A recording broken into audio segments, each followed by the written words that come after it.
أتدري من يزيل الهم إن ضاقت بك الدنيا، ومن يرعاك لا ينساك دوما كيفما تحيا، ومن يرعاك لا ينساك دوما كيفما تحيا.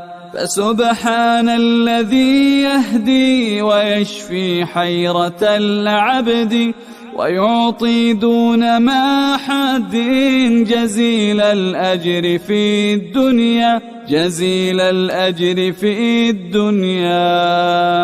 أتدري من يجيب العبد أبدى السوء أوارا، ومن يجزي على المعروف جنات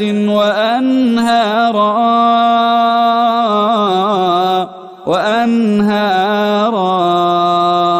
فقل يا رب بلغني لدار الخلد والأمن، ونفس كربتي عني، وجنبني أذى الدنيا